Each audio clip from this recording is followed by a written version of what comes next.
What do you think is going to happen after August 1st when the tariffs are imposed by Donald Trump on countries around the world?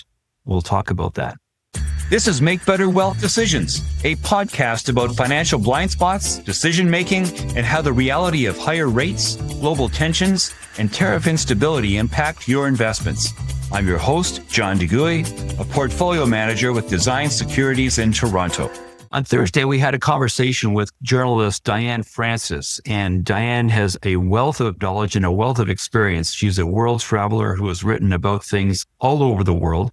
She started off as a finance reporter and has now moved on to talk about the interconnections of geopolitics and how those things have an impact on your investing decisions as well.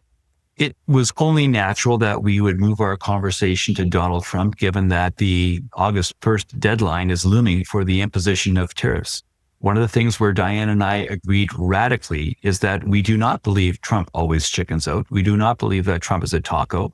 We, on the other hand, believe that Trump is mostly a blustering negotiator who just does what he can to get what he can get as he tries to reframe the world order. Where I think Diane and I may differ and where you need to think about how you make your wealth decisions is what is likely to happen going forward and what, if anything, you should be doing with your portfolio as a result. Just to be clear, I don't think most people should do many things that are particularly different at all with regard to geopolitical events and outcomes. Those are very difficult to predict. And oftentimes the outcomes are not what you expect from the financial markets anyway. So don't go around changing your portfolio in any kind of a material way. However, give some consideration to what you might want to think about in terms of how things will play out over the longer term.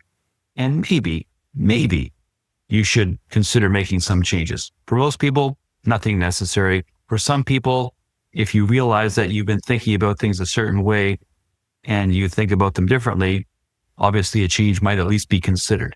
The thing that you need to think about is whether or not the August 1st deadline will mean anything.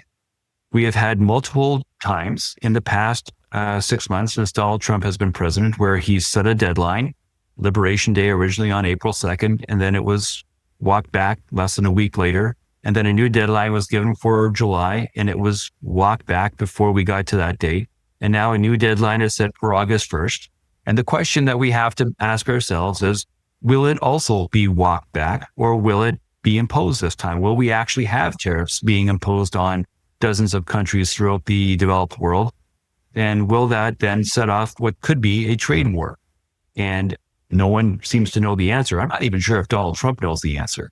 But at any rate, you need to think about what you would do and perhaps put together a decision tree in terms of the way you think about things in general. If the can is kicked down the road yet again, what will it mean for your portfolio? What will it mean for geopolitical tensions? And should you do anything differently? If, on the other hand, the tariffs are imposed, think about the same questions. What will you do differently? What does it mean for your portfolio? What does it mean for the outlook for your career? And is your job safe? And so forth. I am not saying you should choose anything necessarily. I am saying you should think about what this is going to mean because we're getting to the point where you can only kick the can down the road so many times. Diane Francis and I agree that Trump does not always chicken out. And I am of the view that the acronym you could use is TUDI, which is Trump usually does it eventually.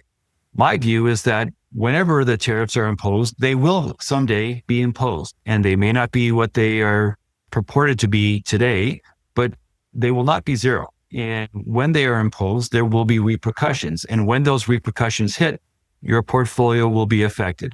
My only point is, think about these things and think about what, if anything, you should do to deal with it so that your portfolio reflects your viewpoint. Making better wealth decisions requires having a purposeful contemplation of what it is that is top of mind and relevant for you, and so that you can act before you actually have to do anything that is reactive. Think now.